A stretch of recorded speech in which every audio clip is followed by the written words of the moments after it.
That's a word we hear a lot, a real buzzword in business today. It has a nice ring to it. But look around you.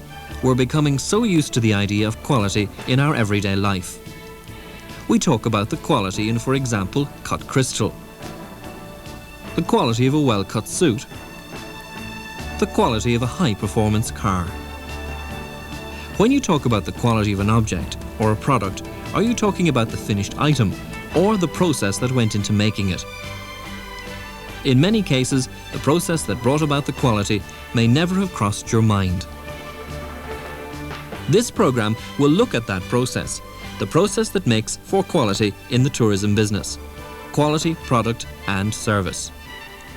We will see how two hotels which offer a quality experience for their customers and guests have gone about the process of achieving quality.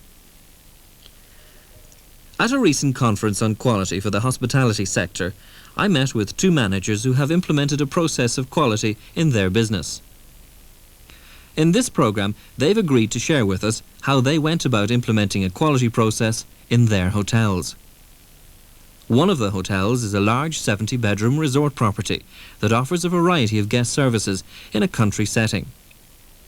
The other, a 20-room hotel in a city, offering personal service under the direction of the owner.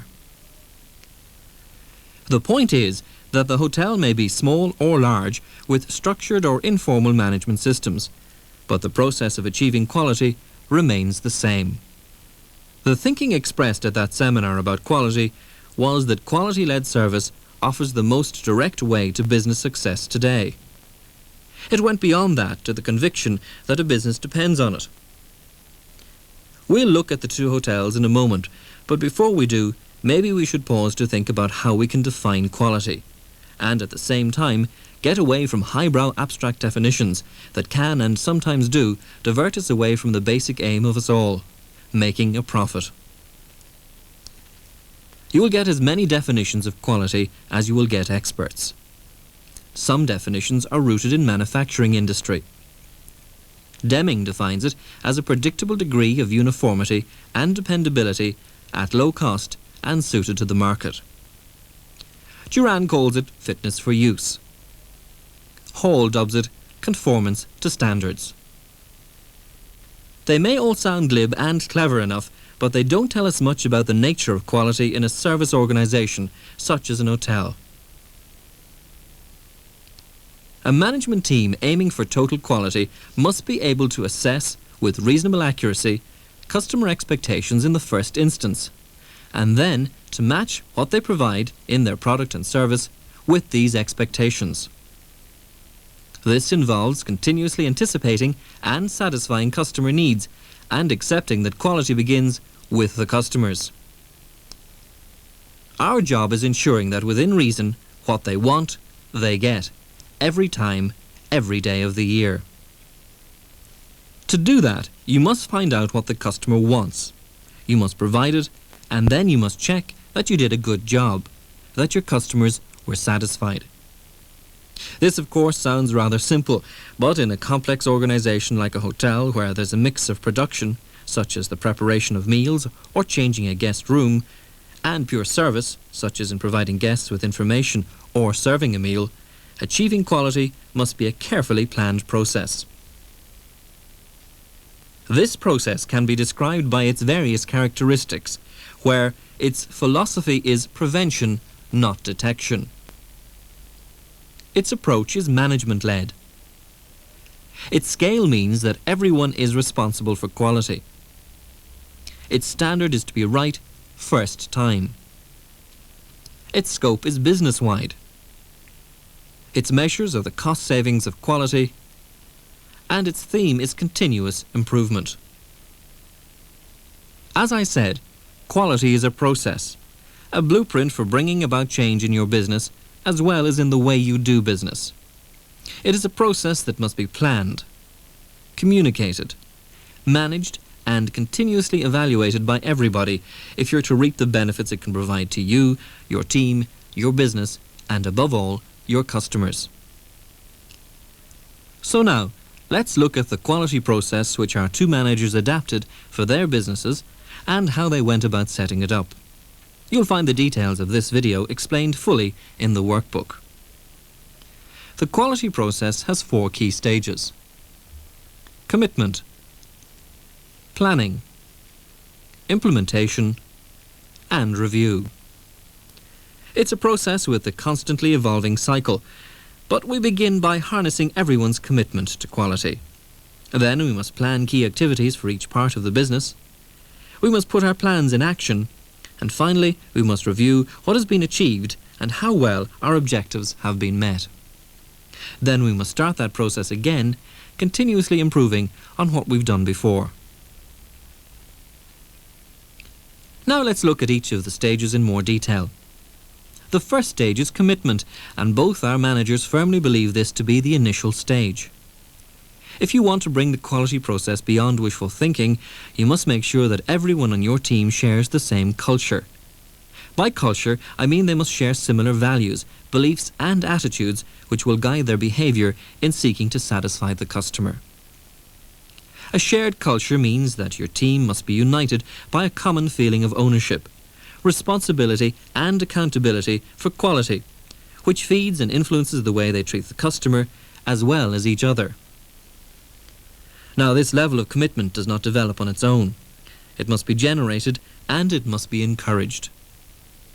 There are 3 key points to consider when you look for commitment to quality from your team. The first, which almost goes without saying, is visible commitment from the top. You have to go beyond mere talking. The managers had to demonstrate that they were serious about quality, and this meant allocating resources of time and money to allow people to do their jobs more effectively. They had to find time to communicate properly and effectively just what quality was all about and how they planned to implement the process they'd talked about. In addition, time had to be allocated for management and development meetings about quality matters, and time for training, development and performance appraisals. Even more important, and financially painful, it means investing in upgrading the product and services where it was deemed necessary by each department in order to meet the quality levels they'd set for themselves. With good quality staff at all levels, lasting commitment is achieved by turning over the ownership of quality to your team. They must be responsible and accountable for the quality of their work at every level. This meant involving each employee in the quality process, seeking their ideas and suggestions for providing a better product and service to your customers. You must empower your team to do whatever it takes to ensure the satisfaction of the customer. This delegation of power is the key to commitment, since your team will only feel real ownership of quality if they're able to make decisions to help the customer when required. They should not be stifled by unnecessary constraints which treat employees as cogs in a wheel, devoid of responsibility. Our managers know that once the team are fully familiar with the quality stages, they know when and how they can correct any quality gaps in the operation. So, let's summarise the first stage of the quality process, which is commitment as its key factor. And this begins with you showing a visible commitment from the top, providing essential resources as required.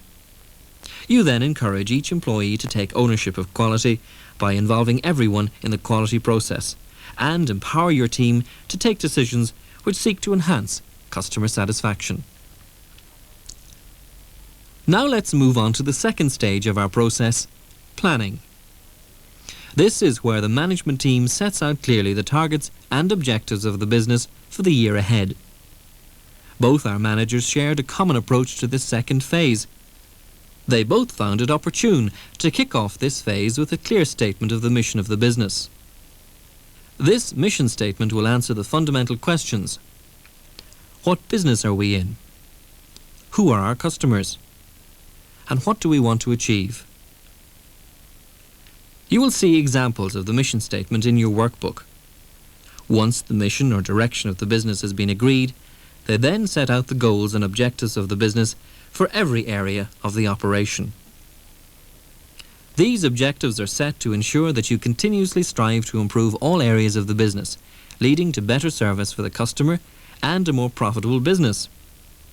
The objectives set by the managers cover the following areas: customer service, the product, finance, sales and marketing, capital development, hygiene, safety and security.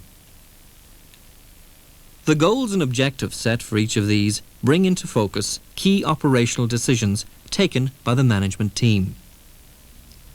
These operational decisions include, amongst many things, the levels of service in each department, tariff rates, the business mix required, staffing levels, level of skills required by each employee in each department, training and development plans, and so on.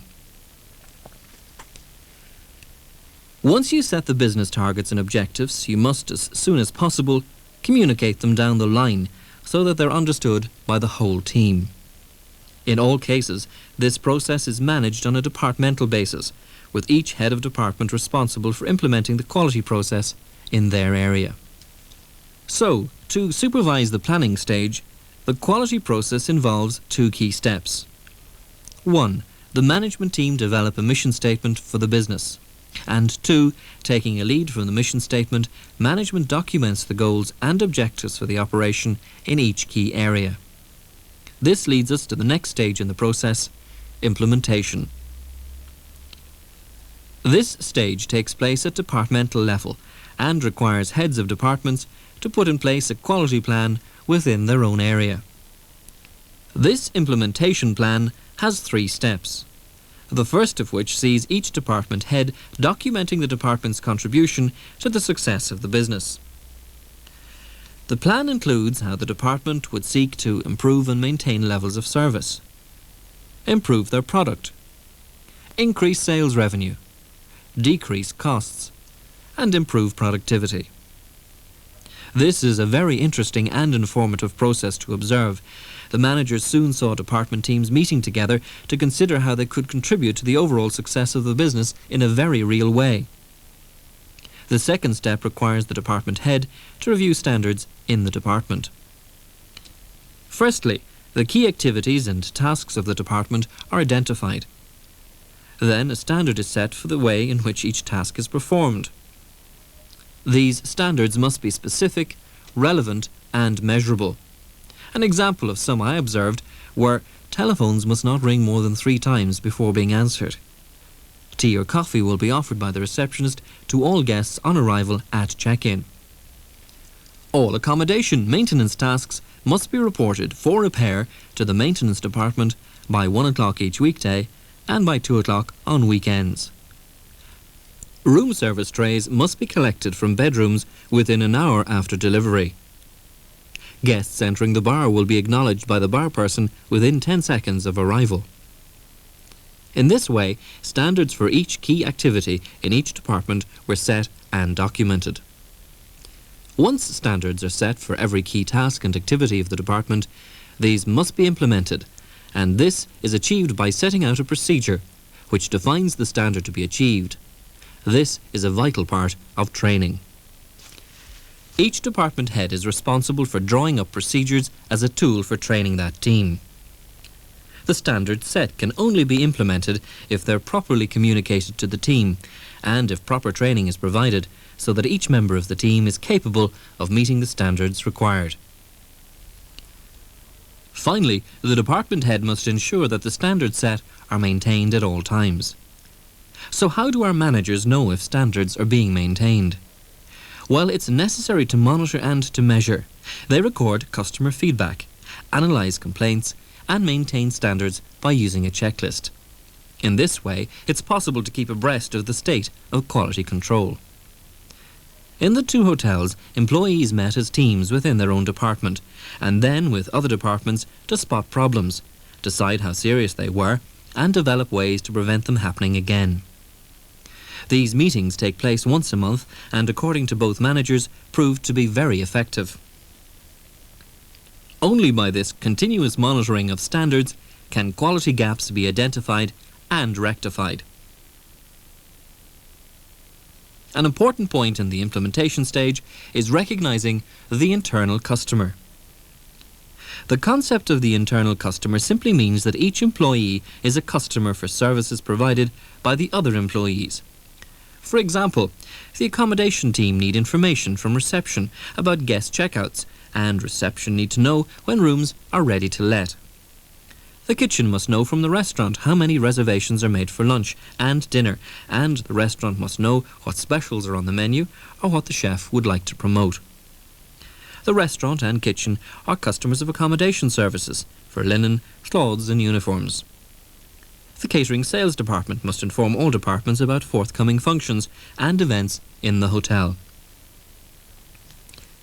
Essentially, what we're saying is that each employee in the operation has a right to expect and an obligation to give quality service to each other. So far, we've identified 3 key areas in the implementation stage. Develop the departmental plan. Remember, this plan is influenced by business targets and objectives and involves all employees in the department. Define, document and monitor standards for each key activity in the department and use procedures to assist with training and communications. Develop an awareness of the internal customer. So far, so good. But the successful implementation of the quality plan in each department means that each employee must be comfortable with some important questions. What am I supposed to do? How am I supposed to do it? And how well am I doing? These points are effectively covered by a staffing system which covers the recruitment and selection of staff, ongoing and regular training, development and regular performance appraisals. Coupled with this, the team must be managed in such a way that each employee feels that their contribution is vital to the success of the operation. This means delegating as much as possible, empowering people to make decisions and creating a cooperative working environment where your team feel motivated to produce their best. Special skills of leadership and communications are required of your managers and department heads, and you should encourage their development at any opportunity. At the end of the day, the management of quality is invested in every member of your team, and it's they who will make the difference to your customers. So the implementation phase is about making quality a reality throughout the whole organisation. It requires department heads to analyse how their area contributes to the success of the business. This is done by setting departmental objectives. It then requires that the department implements a set of quality standards and procedures which will help the department achieve its objectives. These are monitored on a regular basis. Most importantly, the successful implementation of quality relies on a well-motivated team who are willing to perform at their best. And this relies on an effective system for recruitment, training and performance appraisal, which values and rewards the individual's efforts. The review stage is the final phase of the quality process. It's not enough only to gain commitment, plan for quality and implement quality at every level with